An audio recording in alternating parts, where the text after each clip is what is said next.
Eu e o Stefferson, agora no final do ano, nós vamos completar 12 anos de casados. E fazem 7 anos, né, que nós estamos nessa caminhada aí de sonhar com uma gravidez. E mais ou menos com uns 4 anos de casada, eu descobri que eu tinha problemas com a infertilidade.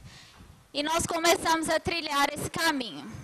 Que no início para nós foi um caminho difícil, principalmente para mim, que a mulher tem uma tendência assim muito grande, né, a ser dominada pela ansiedade. E principalmente quando a gente não consegue nem planejar e nem programar, né? A mulher gosta muito de programar, e eu especialmente, porque tudo meu é planejado, é programado, é antecipado, né? E um filho não pode ser assim. Glória a Deus por isso, porque nessa caminhada, que eu quero dizer que eu não quero denominar como uma caminhada difícil, eu quero denominar como uma caminhada de crescimento na minha vida, na vida do Stefferson e dos nossos familiares. O primeiro diagnóstico que eu tive há um tempo atrás foi que eu tinha, meus ovários precisavam de indução. Então, desses 7 anos, 4 deles, eu passei por vários médicos e só na tentativa de induzir os ovários. Então, passei 4 anos tentando induzir, só que eu não sabia que eu tinha mais problemas. Então, não funcionava. E o tempo foi passando. E não se descobria, né, o que mais estava acontecendo. Então, nos últimos 3 anos, nesses 4 anos, eu adquiri peso, porque todos os tratamentos de gravidez são à base de hormônio. São tratamentos, assim, invasivos. Eu tive muitos efeitos colaterais. Usei medicamentos até para diabético, que os médicos acreditavam que iam induzir os ovários, né? E nessa época que eu usei esse medicamento, durante 6 meses eu passei muito mal, foi um tempo muito difícil para mim. Eu procurava fazer tudo de manhã, porque depois que eu tomava o remédio eu não conseguia fazer mais nada. Porque eu tinha todos os efeitos, né? Eu não era diabética e tomava um remédio para diabetes. Então esse tratamento também não deu certo. E eu adquiri muito peso. E cheguei num ponto que eu precisava reduzir meu peso pela metade para continuar tratando. Foi quando eu fiz a redução de estômago, né? E perdi 53 quilos em 3 anos. Graças a Deus, assim, todo tempo o Senhor conosco, apesar da minha ansiedade, de muitas vezes ter caminhado triste, esperando que algo acontecesse e não compreendendo. Mas, graças a Deus, chegou o tempo da compreensão. Mas eu fui muito feliz em tudo que eu fiz. Nessa cirurgia de redução de estômago, eu fui muito abençoada. Nunca tive nenhum contratempo, nenhum efeito colateral. Nunca voltei para o médico, nunca voltei para o hospital. E Deus me abençoou e tem me abençoado até aqui, graças a Deus. Passada a redução de estômago e ter perdido peso, aí começaram-se novos tratamentos, né? Eu fui liberada para poder engravidar e passei por uma inseminação artificial. E a inseminação tinha tudo para dar certo, porque eu ovulei muito, mas deu errado. O resultado foi negativo, e aí o meu médico na época falou assim, que a única saída era me operar e olhar por dentro o que estava acontecendo, porque tudo o que se podia fazer já tinha sido feito, né? E aí, assim, ele fez. Nós marcamos a cirurgia e eu passei novamente por mais uma cirurgia. Nessa cirurgia, eu descobri que, além dos ovários, eu tinha as trompas tortas, irregulares, uma trompa direita obstruída e um início de endometriose. Isso já estavam, assim, no 6º ano de tentativa, né? Ele fez todas as correções e falou para mim, agora a gente vai passar por um tempo, se não engravidar naturalmente, a gente começa a induzir os ovários novamente. Aí nós saímos do país, passamos um tempo fora do Brasil, lá não dava para continuar os tratamentos, e assim que a gente chegou, nós retomamos. Eu procurei uma outra médica, porque apesar de estar sendo muito abençoada por esse último médico, eu não estava conseguindo consulta com ele. Mas antes de retomar esse tratamento, nós reencontramos um amigo que há muitos anos a gente não via. E ele tem alguns contatos num orfanato, e eu comecei a conversar com ele se ele poderia nos ajudar, porque nós gostaríamos muito de adotar uma criança. Ele falou, olha, eu ajudo, eu levo vocês lá, apresento o orfanato e todas as pessoas que eu conheço, mas antes de fazer isso, eu quero que você conheça uma amiga minha, que é uma médica, não é especialista em reprodução humana, mas é uma médica muito conceituada em Goiânia, uma ginecologista. Eu falei, não quero mais voltar para os médicos, porque eu estou cansada, eu já... Começar tudo de novo com outro médico que não conhece a minha história, né? E ele começou a insistir, ele me ligava todo dia, queria marcar consulta para mim, queria que eu fosse nela, que eu precisava conhecer ela. E aí eu deixei, ele marcou, ele falou, posso marcar a consulta? Eu falei, pode.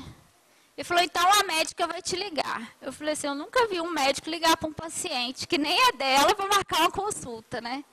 E assim aconteceu, ela me ligou, a médica me ligou, marcou a consulta comigo, e aí retomamos com ela. Contei toda a minha história para ela e ela continuou da onde o outro médico tinha parado. Comecei com ela em março, final de abril nós engravidamos. Glória a Deus. Mas eu lembro bem que quando a primeira consulta que eu fui no consultório dela, ela falou assim para mim, nós vamos conseguir, porque nós vamos fazer a nossa parte e vamos esperar em Deus. Nós vamos orar e nós vamos conseguir. Ela falou assim para mim, a médica. E aí eu saí de lá assim, ela foi tão positiva e tão certa assim, que dessa vez nós íamos conseguir. Eu tomei aquela palavra para mim, gostei muito da forma como ela agiu conosco, né? E aí, a primeira tentativa que nós fizemos com ela, com todos os remédios nos ovários, como tudo já estava corrigido, nós conseguimos e nós engravidamos. Essa é a primeira etapa do nosso testemunho. Mas o testemunho que eu gosto de contar não é o caminho difícil que eu trilhei, tudo que eu passei, os exames que eu fiz, os médicos que eu fui, os remédios que eu tomei, as noites que eu chorei.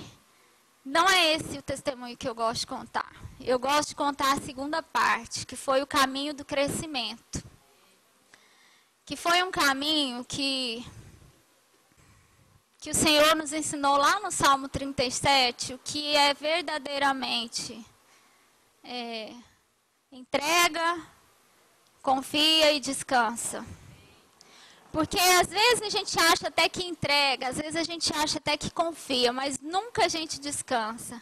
Porque quem anda ansioso, ou quem anda chorando, ou quem anda desesperado, não é uma pessoa que descansa, não é verdade? E assim, desses anos todos, 90% dele, eu não entendi o que era descansar. Mesmo num caminho difícil. E eu só fui entender isso depois da inseminação para frente, que foi o último 1 ano e meio. Deus começou a ministrar algo no meu coração, na minha vida, que é possível nós trilharmos o caminho da dificuldade, da adversidade com alegria. E a gente só consegue sair desse caminho de choro, de tristeza, de amargura, porque quando a gente está assim, a gente anda com um semblante amargo, quando a gente desfruta da alegria. E a gente só encontra alegria num caminho difícil quando a gente descansa no Senhor. Quando a gente aprende realmente o que é entregar, confiar e descansar. E eu entendi de fato que a palavra do Senhor estava dizendo sobre descanso. Porque eu comecei, no último ano, a andar por esse caminho com alegria. Apesar da dificuldade, com alegria. Outra coisa assim que trouxe muito crescimento na minha vida foi porque eu sempre orava e falava para o Senhor assim: Senhor, o Senhor é o meu Deus, o Senhor é o que cura, que sara, que eu prego, que na tua palavra diz que faz milagres e prodígios. E eu quero que o Senhor faça isso na minha vida, porque eu quero contar um testemunho. E aí o Espírito Santo começou a me dizer o seguinte, que o testemunho não é quando nós recebemos um milagre. O testemunho de fato é quando nós andamos pelo caminho difícil, com alegria, aprendendo a descansar. E quando as pessoas veem isso na nossa vida, esse é o verdadeiro testemunho. Porque para o Senhor curar uma dor de cabeça ou um problema mais grave, é muito fácil. Mas para o Senhor ensinar o nosso coração que andar pelo caminho difícil, alegre, com esperança, com paz, é possível, esse é o verdadeiro testemunho. Então, o que as pessoas precisavam ver na minha vida, não era que eu tinha recebido um milagre e estava grávida, mas é que apesar de não estar grávida, e de ter a vontade de estar, eu era fiel ao Senhor, tinha essa alegria, essa convicção no meu coração e esperança nele. Então, esse é o verdadeiro testemunho. Porque às vezes a gente está buscando, não, eu só vou contar um testemunho quando eu tiver minha bênção. Meu milagre, né? Não, tenha uma vida de testemunho. Foi isso que eu aprendi. Tenha uma vida de testemunho. É possível ter o testemunho antes mesmo que aquilo que a gente acredita que é o verdadeiro milagre. Que o milagre aconteça primeiro no nosso entendimento, no nosso coração. Amém? E outra coisa também, assim, nesse caminho aí de crescimento, que Deus falou profundamente na minha vida, foi que Ele nunca nos desamparou. Porque muitas vezes a gente olha para o caminho e acha que Deus não está conosco. Né? Onde está Deus que eu estou passando por isso? Na dificuldade a gente pensa assim, né? Eu estou sozinho e Deus está onde? Porque eu estou nessa situação e a situação não acaba, não passa, o tempo está passando. 7 anos, né? E onde está Deus que eu não estou vendo? E eu comecei a olhar para essa caminhada de 7 anos e eu vi Deus em muitos momentos na minha vida. Vi que Deus nunca me desamparou. Através de pessoas, através de vocês, nós nunca estivemos sozinhos. São vocês, todos que estão aqui, fizeram parte da nossa vida em algum momento. Eu posso olhar para vários aqui e lembrar de momentos que oraram conosco, que choraram conosco, que disseram, vocês vão conseguir, que tomaram esse sonho como sonho seu, um sonho nosso, tomaram como sonho seu. E eu vou olhando para trás e cada vez mais que eu olho, mais eu vejo a mão de Deus, mais eu vejo pessoas nos levantando nesse caminho, quando a gente estava abatido, quando a gente estava achando que não era possível. E mais eu vejo Deus através das pessoas. E eu vejo assim, o quanto o Senhor quer nos usar, uns com os outros, né? No nosso convívio, no nosso trabalho, na nossa família. E o quanto é importante caminhar juntos e estender a mão ao próximo. E eu posso dizer que nós somos bem-aventurados, porque sempre tivemos pessoas ao nosso lado, sempre tivemos o Senhor conosco. E que esse milagre não é só nosso, né? É de todos que andaram conosco, sonharam conosco, oraram por nós, profetizaram na nossa vida, desejaram isso. E quando eu tive a notícia que eu estava grávida, eu fiquei assim, uns 3 dias, não sei se a palavra é choque, né? Eu não conseguia chorar, eu ficava assim, como quem sonha mesmo, pensando, será? Assim, está acontecendo, né? Me belisca. Mas todas as pessoas que me ligaram, choravam no telefone. E eu comecei a entender, falar, Senhor, o Senhor está conosco mesmo, o Senhor esteve conosco, porque não é um sonho só nosso, né? É um sonho, é uma história para repartir mesmo, e que em todo tempo nós tivemos pessoas para repartir, para dividir, e glória a Deus por isso.